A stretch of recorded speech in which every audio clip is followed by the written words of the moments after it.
जल्दी से मुंह खोलो। देख नहीं खाएगी ना तो काला बाबा आके डराएगा। चल चल चल मुंह खोल। कट्टी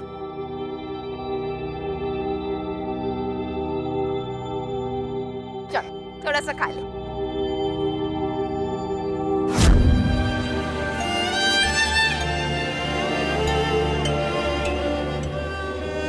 ये लड़की क्या चाहिए?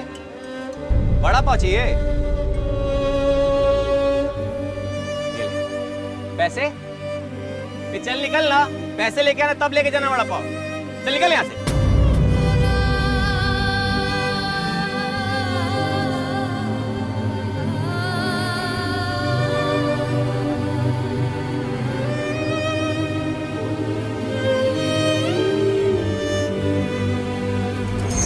हर वक्त इतनी टेंशन में क्यों रहते हो? मैं हूं ना तुम्हारे साथ। मुझे पता है तुम मेरे साथ हो। मैं देखता हूँ। सर मैंने क्या किया सर?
गाना गा रही थी ना?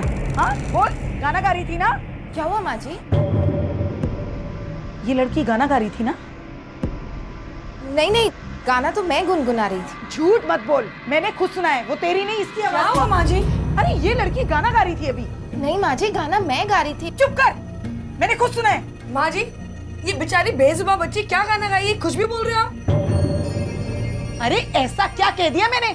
ये तेरी सहेली अपनी बेटी के साथ इस घर में रहती है, खाती है, पीती है, सोती है यहाँ पे, और मैं इससे एक सवाल भी नहीं पूछ सकती। माँ जी, आपने धर्मशाला तो खोल नहीं रखा है जो आप फ्री में किसी को भी यहाँ पर रखोगे।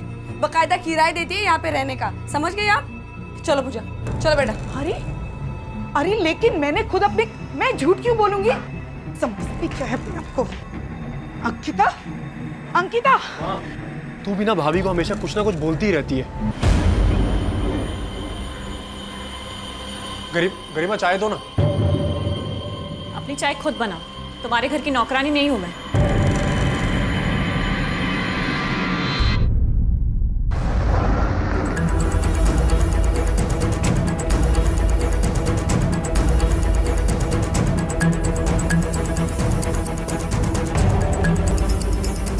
चारों तरफ सर्च करो। केलकर सर, चेक करो।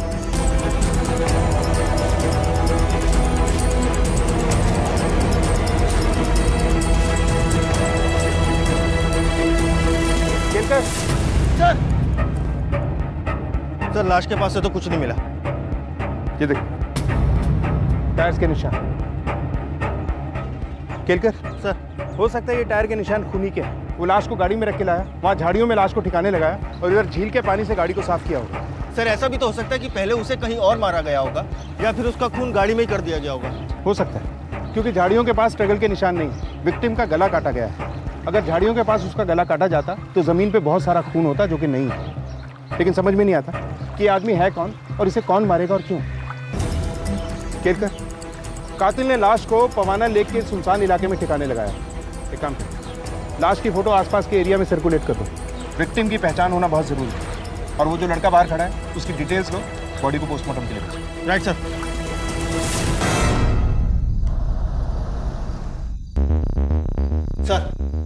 सर, इन लोगों का कहना है कि इस आदमी को इन दोनों ने देखा था। तुम्हें पक्का यकीन है कि ये वही आदमी? हाँ साहब, ये वही आदमी है जो पिछली बार शनिवार हमारे बस में चढ़ा था। मैंने जैसे इसकी फोटो देखी, झट से पहचान लिया था साहब इसको। अच्छा, शनिवार यानी 22 तारीख को ये कहाँ से चढ़ा था? साहब वो चढ़ा कहाँ से था ये तो मुझे याद नहीं, पर हाँ उतरा कलमबोली बस स्टॉप पे था। वो बहुत अकड़ू था साहब, इसलिए मुझे याद है।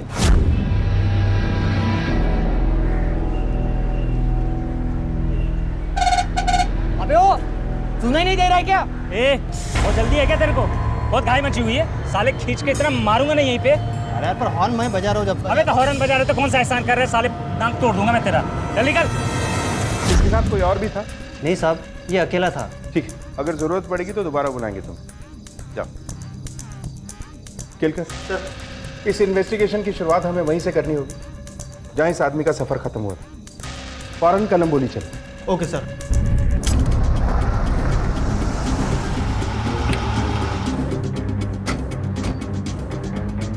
आसपास पूछताछ करो, जाओ।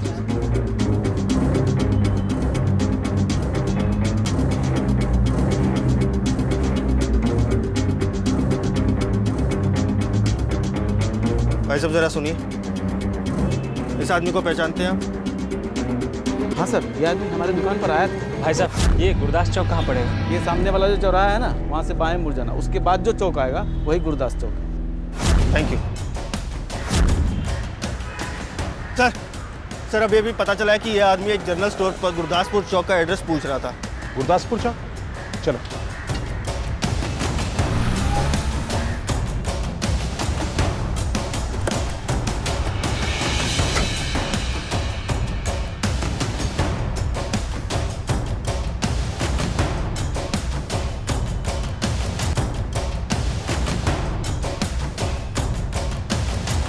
आप इस आदमी को पहचानते हो? ये आदमी? हाँ साहब, ये मेरे पास आया, वो गुरदासपुर चौक के बारे में पूछा। जब मैंने उससे कहा कि यही गुरदासपुर चौक है तो वो यही पास में खड़ा होकर किसी का इंतजार करने लगा। थोड़ी देर बाद उससे मिलने दो औरतें आई। साहब मैं एक को जानता हूँ, वो शकुंतला देवी की बहू अंकिता है, लेकिन दूसरी औरत के बारे में मैं कुछ नहीं जानता। वो आदमी उन दोनों से कुछ बात कर रहा था। दूर से कुछ सुनाई तो दिया नहीं साहब, लेकिन वो 3 उंगलियों का इशारा कर रहा था। ये अंकिता रहती कहाँ है? सर वो आगे गुप्ता चाट वाला है, उसके बाजू वाला घर ही उसका है।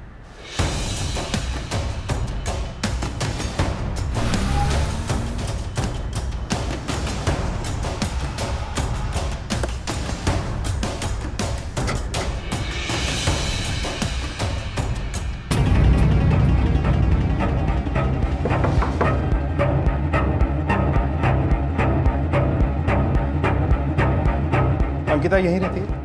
जी सर। उसे बुलाइए, हमें कुछ बात करनी। अभी तो वो घर पे नहीं है। क्या बात होगी सर? आप लोग इस आदमी को जानते हैं?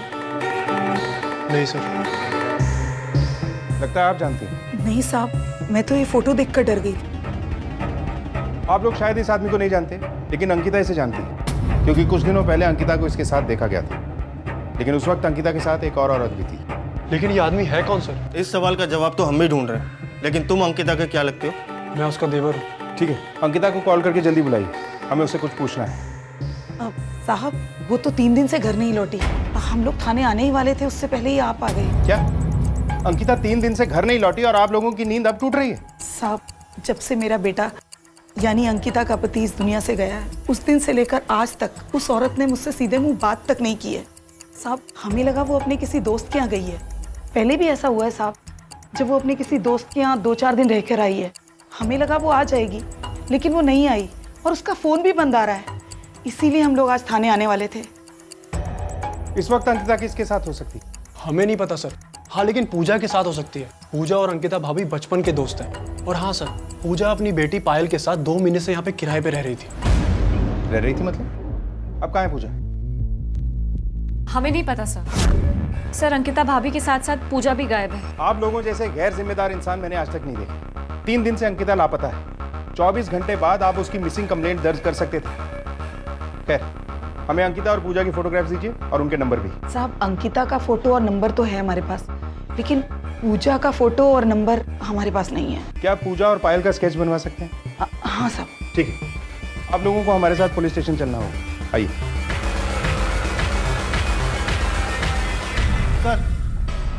सर ये रहा पूजा का स्केच। सर पूजा की बेटी पायल के स्केच पे काम चल रहा है। ठीक है, जैसे ही पायल का स्केच तैयार हो जाए, अंकिता की फोटो के साथ साथ इन दोनों के स्केच को आसपास के सभी पुलिस स्टेशन पे सर्कुलेट कर दो। अपने पूरे खबरी नेटवर्क को एक्टिवेट कर दो। हमें किसी भी हाल में अंकिता, पूजा और पायल को ढूंढना ही। इनके घर वालों ने इनकी मिसिंग कंप्लेंट दर्ज की है? हाँ सर। सर अंकिता के घर वालों ने उन तीनों की मिसिंग कंप्लेंट लिखवा दी है। और सर अंकिता के कॉल रिकॉर्ड्स और उसके फ़ोन के लास्ट एक्टिव लोकेशन मैंने मंगवा ली है। गुड। ये अंकिता काम कहाँ करती है? सर अंकिता के घर वालों का कहना है कि अंकिता मार्केट रोड पर किसी क्लिनिक में काम किया करती थी। इस क्लिनिक में जाके अंकिता और पूजा के बारे में पता कर। सर क्लिनिक तो तब पहुंचेंगे ना जब क्लिनिक का पता उसके घर वाले बताएंगे। मतलब ये सर कि अंकिता के घर वालों का कहना है कि उन्हें पता ही नहीं है कि अंकिता कौन से क्लिनिक में काम करती थी। ये बात मुझे हजम नहीं हो रही है केलकर। घर का एक सदस्य इतने समय से एक जगह पे काम कर रहा है और घर के बाकी मेंबरों को उसके बारे में पता ही नहीं। ये कैसे मुमकिन है? चलो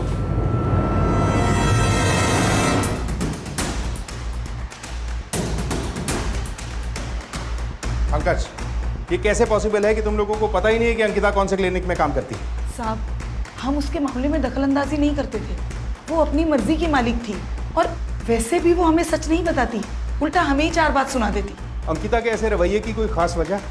सर उसे आज़ाद रहना पसंद था। उसकी पर्सनल लाइफ में कोई इंटरफेयर करे उसे अच्छा नहीं लगता था, या उससे कोई सवाल जवाब करे तो वो चिढ़ जाती थी सर। और सर हमें तो सिर्फ इतना ही पता है कि वो मार्केट रोड से किसी क्लिनिक में जाती थी।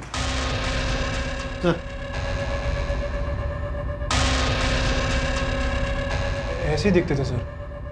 ठीक है, आप लोग जा सकते हैं।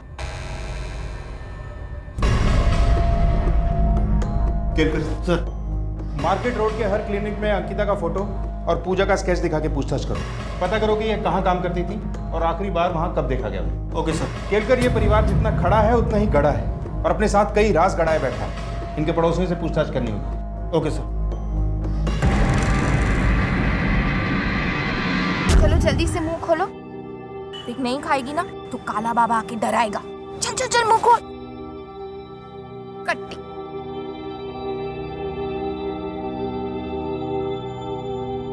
चल थोड़ा सा खा ले।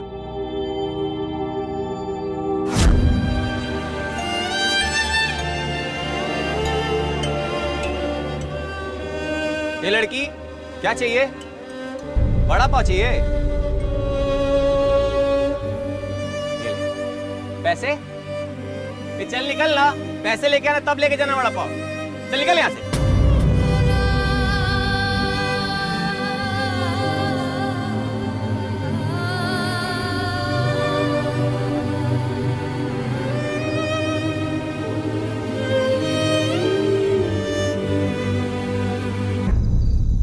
हाँ हाँ, अरे पुलिस का अप डाउन चल रहा है, थोड़ा टेंशन वाला माहौल है, समझो तुम। हाँ हाँ कोई दिक्कत नहीं है, अरे हो जाएगी डिलीवरी। अरे जब मैं बोल रहा हूँ मेरी बात पे विश्वास करो कि नहीं। कॉल करता हूँ बात। गरिमा कहाँ जा रही है? वो सर में बहुत दर्द हो रहा है इसलिए मेडिकल स्टोर जा रही हूँ दवाई लेने। अच्छा रुक। पंकज बेटा जरा आना। हाँ माँ क्या हुआ? बेटा जरा दुकान से जाके इसके लिए सरदर्द की दवाई ले आ। किसी को आने की जरूरत नहीं है, मैं खुद चली जाऊंगी। ऐसा कर तू साथ में चला जा, रात के 9 बज रहे हैं। सिर्फ रात के 9 ही बजे हैं माँ जी, और दुकान भी पड़ोस में ही है, मैं खुद जा सकती हूँ। अरे माँ रात के 9 ही तो बजे, जाने दो ना। तुझसे जितना कह रही हूँ उतना कर, चल जा जल्दी।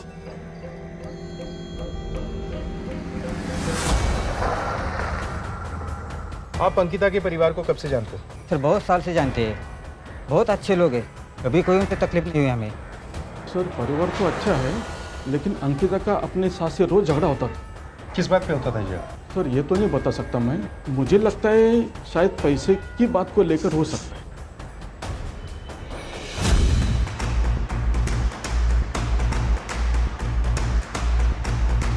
जब तक अंकिता का पति जिंदा था तब तक तो सब कुछ ठीक चल रहा था, पर उसके मरने के बाद उन लोगों की हालत बहुत ज़्यादा ख़राब होने लगी। एक एक दिन उन लोगों को काटना बहुत मुश्किल हो गया था। पंकज की दुकान तो है पर उससे कोई खास कमाई नहीं हो पाती थी।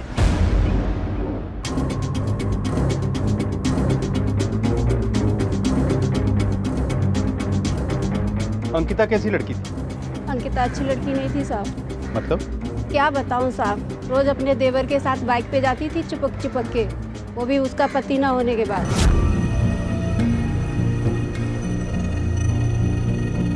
अब गंदी सोच वाले तो गंदा ही सोचेंगे ना साहब।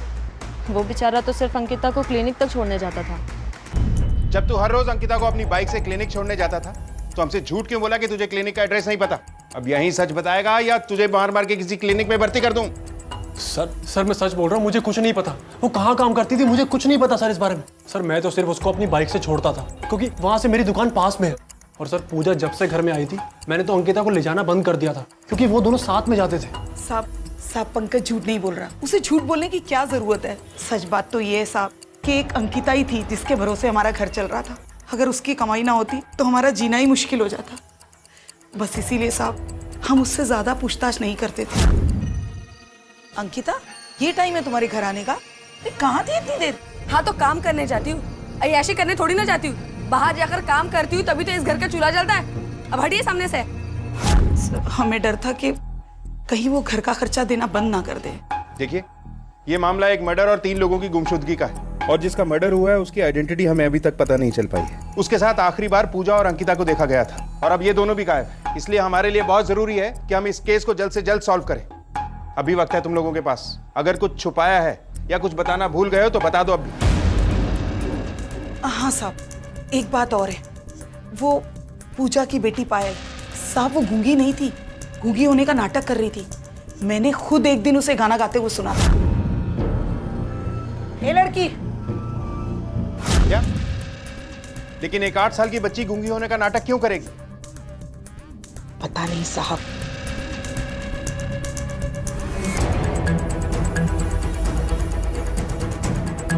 केलकर, यहां से तो कुछ हाथ नहीं लगा। एक बार अंकिता के रिश्तेदारों से मिलते हैं, शायद वहां से कुछ पता चले। सर अंकिता के रिश्तेदार के नाम पर उसकी सिर्फ एक बुआ है। उसके अलावा उसकी जिंदगी में उसके आगे पीछे और कोई नहीं है और वो भी पूना रहती है। तो केलकर फौरन पूना चलते हैं और पता करते हैं कि अंकिता की बुआ क्या उस आदमी को जानती है जिसका मर्डर हुआ है। मुझे पूजा की बेटी पायल की चिंता हो रही है, कहीं बड़ों के जाल में ये बच्ची किसी गलत जगह न फंसे। ओके सर, ठीक है, चलो।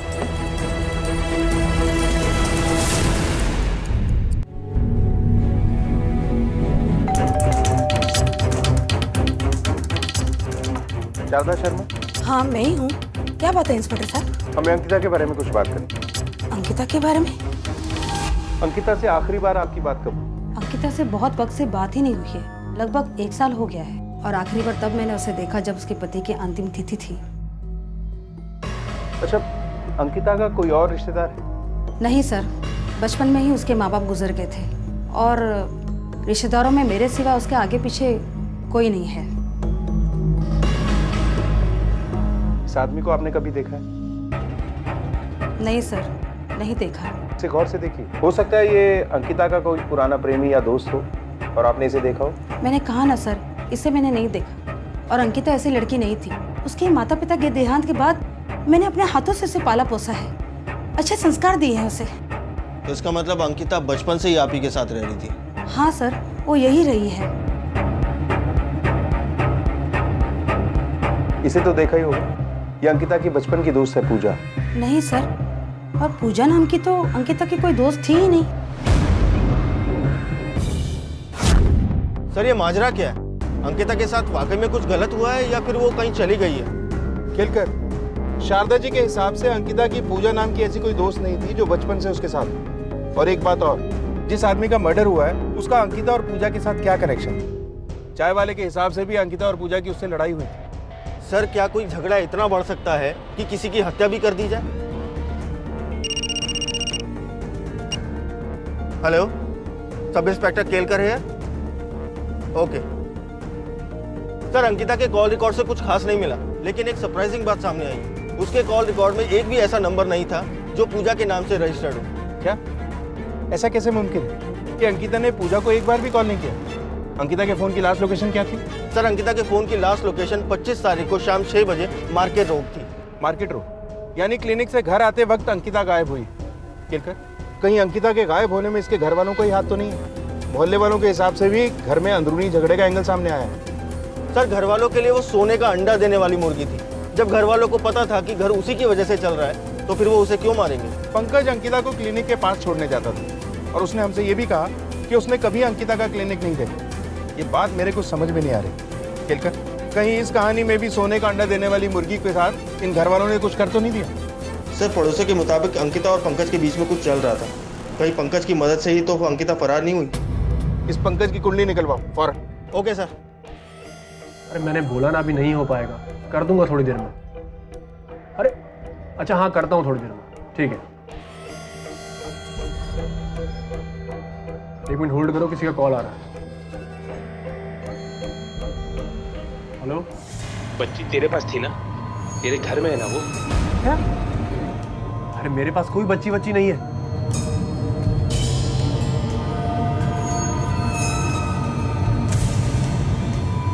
हेलो, हाँ तुम मुझे मिलो थोड़ी देर में।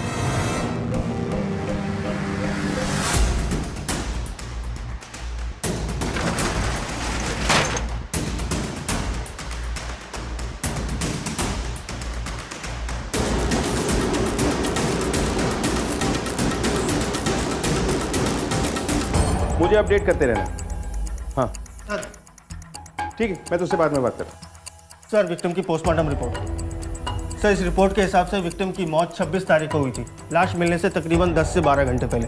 सर कातिल ने विक्टिम के पहले गले को काटा और उसके बाद उसकी छाती में 2 बार चाकू से वार किए। केलकर, इसे देखकर ऐसा लगता है कि किसी ने बहुत बेरहमी से इसे मारा है। ऐसा तो कोई तभी करता है जब दुश्मनी हो या फिर बहुत ज्यादा गुस्सा हो। सर पोस्टमार्टम रिपोर्ट में यह भी लिखा है कि विक्टिम शायद मुसलमान। सर मैंने पंकज के फ़ोन रिकॉर्ड्स को चेक किया, लेकिन एक नंबर के अलावा और कुछ हाथ ही नहीं लगा। इस नंबर में कुछ खास है? हाँ सर ये नंबर किसी भास्कर आपटे के नाम से रजिस्टर्ड है। सर भास्कर और पंकज में काफ़ी बातें हुआ करती थी, कई बार तो दोनों में आधी रात तक देर तक बातें हुआ करती थी। और हाँ सर, भास्कर के नंबर से अंकिता को भी कॉल गया था। Hello sir, Pankaj royal garden hotel में आया सर। ओके।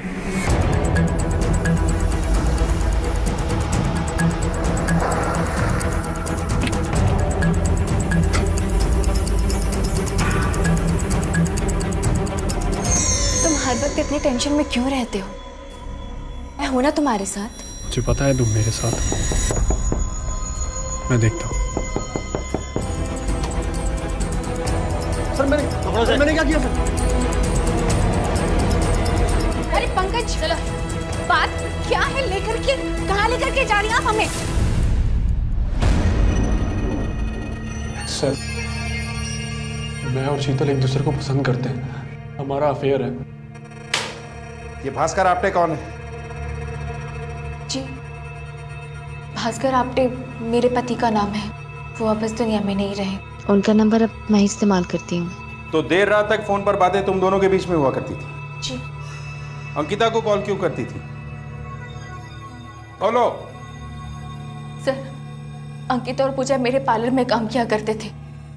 अंकिता ने मेरे पार्लर में 7 महीने पहले ही ज्वाइन किया था और अभी पिछले महीने ही उसने मुझे पूजा से मिलवाया था। मैडम। हाँ अंकिता। मैडम ये मेरी दोस्त पूजा है और इसे ना काम की बहुत ज़रूरत है। पूजा, इससे पहले तुमने कौन से पार्लर में काम किया है? मैडम इसने पहले किसी पार्लर में काम नहीं किया, लेकिन मैं इसको सिखा दूंगी ना, मैं सब कुछ बता दूंगी इसे, और ये ना बहुत मन लगा के काम करेगी। और मैडम चाहिए तो पगार कम दे देना, प्लीज़ इसे रख लो, बहुत ज़रूरत है इसको काम की। ठीक है, अब जब तुम इतना कह रही हो तो रख लेते इसे काम पर। मैंने उसे काम पर रख लिया सर। 25 तारीख को भी अंकिता काम पे आई थी क्या? हाँ सर आई थी, और रोज की तरह अपना काम खत्म करके घर के लिए निकल गई थी, लेकिन दूसरे दिन वो आई नहीं। मैंने इस बारे में पंकज से भी पूछा था, तो उसने मुझे बताया कि अंकिता उस दिन घर पहुंची ही नहीं थी। तुम्हारे पार्लर में सीसीटीवी कैमरा तो होगा? जी। केलकर सर, इनके पार्लर की पिछले 1 महीने की सीसीटीवी फुटेज चेक करो, कुछ ना कुछ हाथ जरूर लगेगा।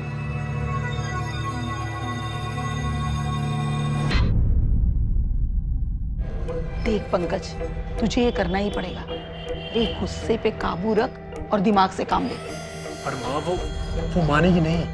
तुझे गरिमा से बात करनी ही पड़ेगी, उसके अलावा हमारे पास कोई चारा नहीं है।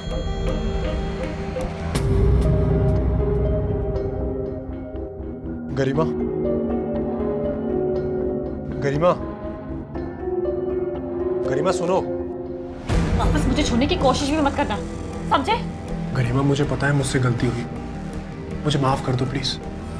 आखिर तुम मेरी बीवी हो और तुम्हारे बिना कुछ नहीं हो सकता।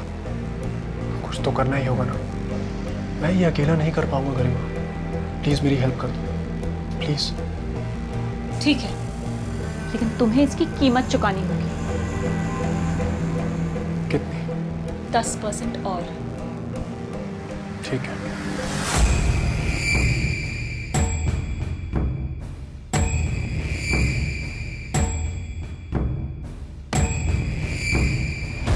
सर एक इम्पोर्टेंट खबर मिली है, अंकिता का फ़ोन ऑन हुआ था, लोकेशन नवी मुंबई।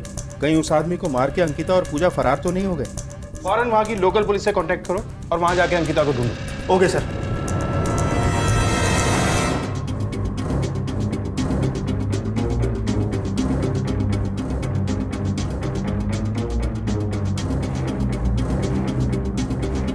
ओ भाई, इसे देखा? नहीं साहब।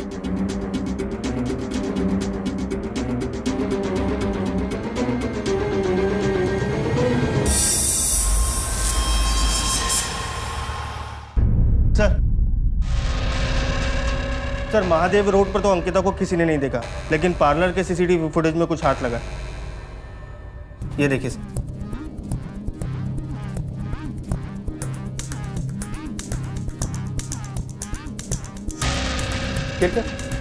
ये तो वही आदमी है जिसकी हमें लाश मिली थी, और शीतल ने हमसे कहा कि वो इसे जानते ही नहीं। रुको, देखो शीतल, अब अगर एक झूठ भी तुम्हारी जबान से बाहर निकला तो मैं तुम्हें इस कांस्टेबल के पास छोड़ के चले जाऊंगा। बोलो, कौन था वो आदमी? सर वो आदमी मेरे पार्लर में आया था। तो तुमने हमसे झूठ क्यों बोला कि तुम उस आदमी को नहीं जानते? क्योंकि मैं डर गई थी सर, क्योंकि जिस शख्स के बारे में आप पूछताछ कर रहे थे वो मर चुका था और मैं इन सब बचड़ों में पढ़ना नहीं चाहती थी, इसलिए आपसे झूठ बोली। या पंकज ने कहा था तुमसे झूठ बोलने के लिए? नहीं, पंकज ने मना नहीं किया था, उल्टा मैंने उसे कहा था कि वो मेरे पार्लर का नाम ना ले, आप लोगों के सामने मेरे पार्लर की बदनामी हो जाती। सर यकीन मानिए मैंने कुछ नहीं किया है। वो आदमी कौन था और क्यों आया था तुम्हारे पार्लर? सर अंकिता और पूजा के गायब होने के 2 दिन पहले। जिन्नत है? कौन जिन्नत? अरे जिन्नत। जिन्नत? यहाँ पर कोई जिन्नत नहीं है। जी, कौन चाहिए आपको? अरे मसाज के लिए ऑयल देना। अरे अरे अंदर कहाँ जा रहे हो? ये ले, अरे दरवाजा खोलो। हेलो दरवाजा खोलो। पूजा, पैसे चाहिए मुझे। पूजा तू ठीक तो है ना? उसने तेरे साथ कुछ किया तो नहीं? हाँ नहीं मैडम। मुझे ये आदमी था कौन? और ये जीनत कौन है? जीनत मेरी चचेरी बहन का नाम है और ये उसका आदमी था। ये जीनत कौन है? सर पूजा का ही असली नाम जीनत है और उसकी बेटी का नाम जेबा। तुम्हें ये सब कैसे पता? सर एक दिन पायल कैंची से खेल रही थी और उस वक्त पार्लर की सभी लड़कियां खाना खाने के लिए बाहर गई थी। पूजा, तुम्हारी बेटी बोल सकती है? फिर तुमने सबसे झूठ क्यों बोला कि ये बोल नहीं सकती? और इसने अभी अभी अल्लाह बोला ना, तो तुम लोग मुस्लिम हो? मैडम मैंने जानबूझ के ये झूठ नहीं बोला, मैं मजबूर थी। मेरा नाम जीनत है और मेरी बेटी का ज़ेबा। मैडम अब तो आपको सब कुछ पता चल चुका है, लेकिन मैं अल्लाह की कसम खा के कहती हूँ ये झूठ मैं जानबूझ के नहीं बोल रही मैडम। बस आप किसी को इस राज के बारे में मत बताइएगा। ठीक है ठीक है। अंकिता को भी ये सब पता था? पता नहीं सर। सर अंकिता का फोन चौसर नाम की जगह पे ऑन हुआ है।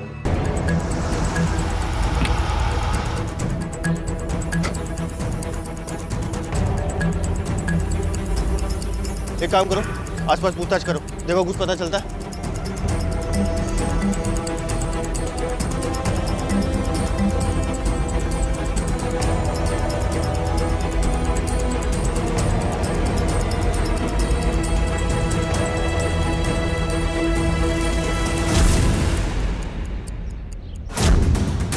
ये लड़के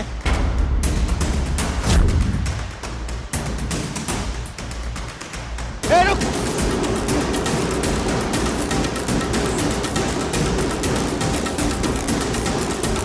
सर वो पंकज जी ने बोला था कि मुर्गे में एक औरत आएगी, उससे सिम कार्ड लेकर उसे कभी कभी चालू करके बंद करना है। सर बस मुझे इतना ही करने को कहा था, मुझे और कुछ नहीं पता था।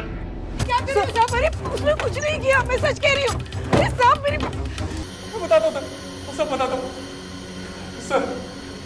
आप लोग बार बार घर पर आ रहे थे, आसपास के लोग बातें बनाने लग गए थे, इसलिए मैंने आपका ध्यान भटकाने के लिए गरिमा को अंकिता की सिम कार्ड लेकर के उस लड़के के पास भेजा था सर।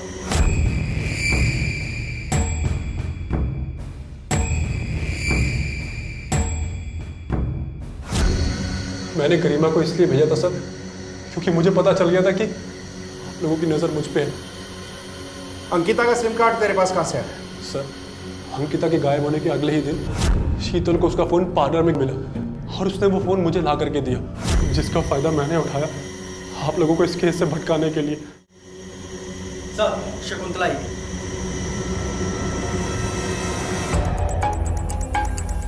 साहब साहब साहब मेरे बेटे को छोड़ दीजिए, उसने कुछ नहीं किया, वो बेकसूर है साहब। अच्छा, तो आपके इस भोले भाले बेटे के पास अंकिता का फोन कहाँ से आया? साहब वो फोन तो शीतल ने उसे दिया था। आपको यकीन ना हो तो आप शीतल से बात करके खुद पता करा लें सर। किससे पता करना है और कैसे पता करना है ये हम अच्छी तरह से जानते हैं, आप टेंशन मत लीजिए। आप बताइए कि आप यहाँ आई क्यों हैं? साहब मैं तो यहाँ सिर्फ ये बताने के लिए आई थी कि मेरा बेटा बिल्कुल बेकसूर है। मेरी बहू अंकिता बहुत ही अय्याश है साहब। मेरे बेटे के मरने के बाद वो कई मर्दों के साथ संबंध रखती थी, खुद पार्लर में काम करके हमसे कहती थी कि वो किसी डॉक्टर के पास काम करती है।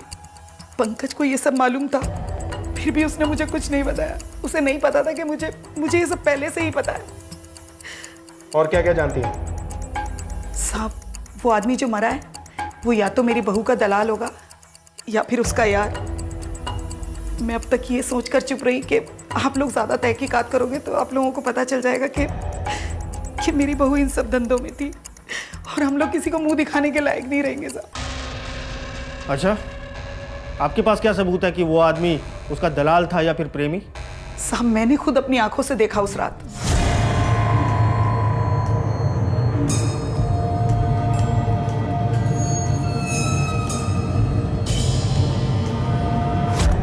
अब आप ही बताइए साहब, एक पराया मर्द किसी औरत को रात के 11 बजे अपनी बाइक पे बिठा कर लाता है और उसे इतने सारे रुपए देता है, तो इसका क्या मतलब हुआ?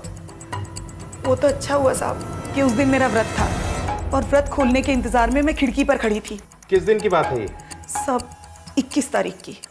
हाँ 21 तारीख को ही मेरा व्रत था। केलकर, ये शकुंतला देवी हमसे झूठ बोल रही है क्योंकि 22 तारीख को वो आदमी कलम बोली आया था और उसने चाय वाले से गुरदासपुर चौक जाने का रास्ता पूछा था। अगर वो वहाँ अंकिता और जीनत से मिलने गया था तो उसे अंकिता का एड्रेस पता होना चाहिए, क्योंकि 21 तारीख को मतलब एक रात पहले उसने अंकिता को वहाँ ड्रॉप किया था। इसका मतलब है कि शकुंतला देवी हमसे झूठ बोल रही। सर, पार्लर के सीसीटीवी फुटेज से भी ऐसा कुछ नहीं मिला जहाँ से पता चल सके कि वहाँ पर प्रोस्टिट्यूशन का धंधा होता है। केलकर, इस औरत पे नजर रखो, 2 कांस्टेबल लगा दो इसके पीछे। ओके सर, लेकिन सर एक बात समझ नहीं आई, जीनत सबसे ये क्यों छुपा रही है कि वो एक मुस्लिम है? केलकर, जिस आदमी का मर्डर हुआ है शायद वो भी मुसलमान है और शीतल ने भी हमसे बताया था कि वो पार्लर में अंकिता से नहीं जीनत से मिलने आया था। हो सकता है वो जीनत का ही कोई रिश्तेदार हो।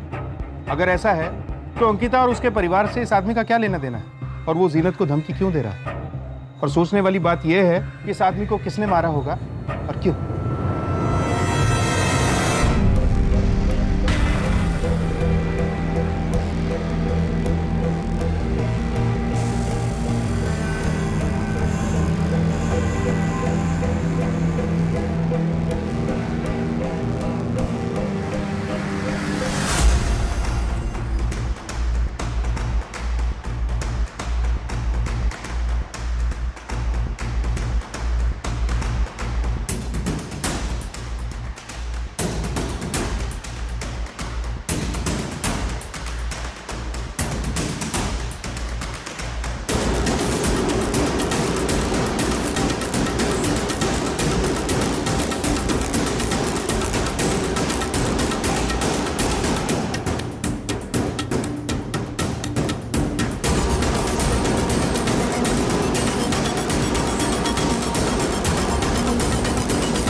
चोर निकली चोर।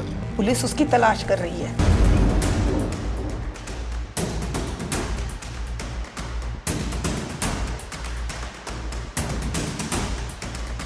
मुझे पूजा को ढूंढना है, मुझे जाने दो, मुझे जाने दो, मुझे ढूंढना है उसे। पूजा को ढूंढने जाना है? ठीक है, मैं तुझे जाने दूंगी, लेकिन मेरी एक शर्त है। हेलो।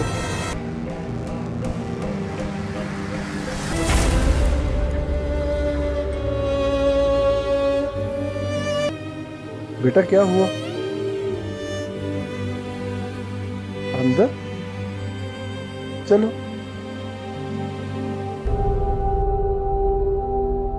यही है ना आपका बैग? आपको भूख लगी है? कुछ खाओगे? आज अंकिता, अब कैसी तबीयत है तुम्हारी? मैं ठीक हूँ सर। देखो अंकिता, हम तुमसे ये जानना चाहते हैं कि तुम्हारे साथ क्या हुआ, किसने अगवा किया तुम्हें? मुझे नहीं पता सर, मैंने उनका चेहरा नहीं देखा। अंकिता, अब तुम्हें अपने ससुराल वालों से डरने की कोई जरूरत नहीं। तुम हमारी प्रोटेक्शन में हो, तुम्हारा कोई कुछ नहीं बिगाड़ सकता। देखो, हमें पता चल चुका है कि तुम्हारे ससुराल वालों ने ही तुम्हें किडनैप करवाया, क्योंकि तुम जहां मिली उस फैक्ट्री में हम तुम्हारी सास को फॉलो करते करते ही पहुंचे थे।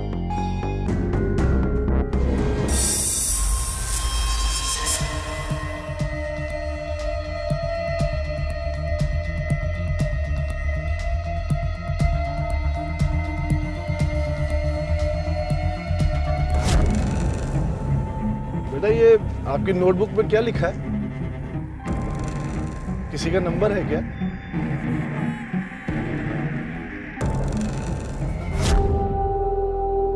ये लो बेटा, कभी भी जरूरत हो तो मुझे इस नंबर पे कॉल करना, ठीक है? बेटा आपको इस नंबर पे बात करनी है क्या?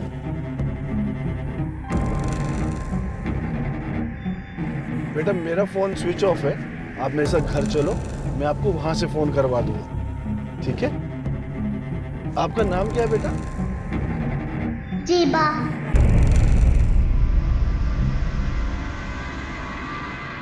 शीतल ने जो पुलिस को बताया था वो सच था।